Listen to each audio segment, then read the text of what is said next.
सुहाग रात में जैसे ही पति कमरे के अंदर दाखिल हुआ तो उसने देखा कि उसकी बीवी फोन पर किसी के साथ हंसी मजाक के साथ बातें कर रही है। पति को ये देखकर अजीब लगा, क्योंकि अक्सर दुल्हन कमरे के अंदर बैठकर पति का इंतजार करती है, लेकिन मेरी दुल्हन तो फोन पर किसी के साथ मुस्कुराकर बातें कर रही है।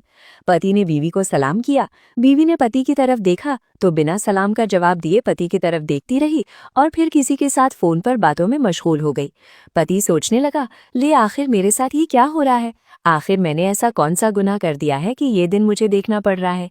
इसी सोच और फिक्र में वो सो जाता है।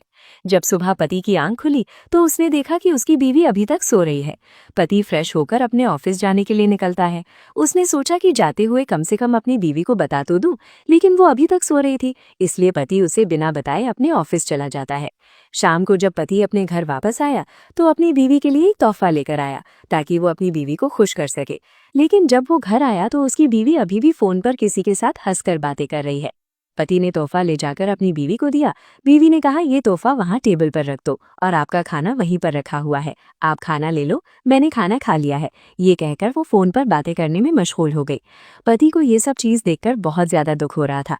वो सोच रहा था कि आखिर मेरे साथ ये क्या हो रहा है, और साथ ही साथ उसे अपनी बीवी पर शक हो रहा था। ये जरूर किसी और मर्द के साथ बातें कर रही है, मुझे इसके बारे में जरूर तहकीकात करनी चाहिए। लिहाजा पति ने अपने घर में हिडन कैमरा लगा दिया, ताकि वो पता लगा सके कि उसके ऑफिस जाने के बाद घर में कहीं कोई आता तो नहीं है। कैमरा लगाने के 2 दिन के बाद जब उसने उसे चेक किया तो देखते ही वो चौंक गया, क्योंकि उसने देखा कि उसके ऑफिस चले जाने के बाद रोजाना कोई मर्द उसके घर में आता है और उसकी बीवी उसके साथ बैठकर गप्पे लगाती है। पति को बहुत ही ज्यादा गुस्सा आया। वो फौरन अपने घर गया। अपनी बीवी से उसने पूछा, तुम पूरा दिन किससे बातें करती रहती हो? बीवी ने कहा, मैं किसी से भी बातें करूं, तुम्हें उससे क्या? पति ने कहा, मैं जानता हूं तुम किससे बातें करती हो। बीवी ने कहा, अच्छा तो बताओ मैं किससे बातें करती हूँ? पति ने कहा, तुम किसी गैर मर्द के साथ बातें करती हो। बीवी ने कहा, तुम मुझ पर इल्जाम लगा रहे हो?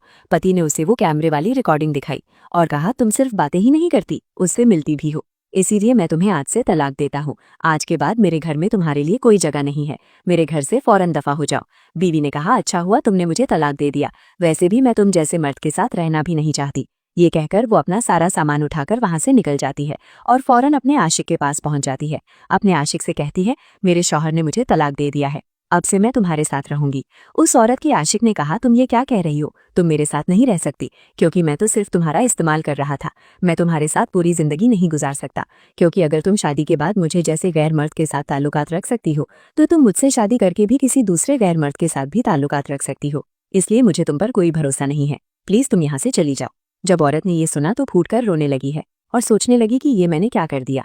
वो दोबारा पलटकर अपने शौहर के पास आती है, अपने शौहर से माफी मांगती है, लेकिन शौहर कहता है, अब मेरे दिल में और मेरे घर में तुम्हारे लिए कोई जगह नहीं है, क्योंकि तुमने बहुत बड़ी गलती की है, इसीलिए तुम यहाँ से चली जाओ। अब औरत को एहसास हो गया कि वो ना ही इधर की रही ना उधर की।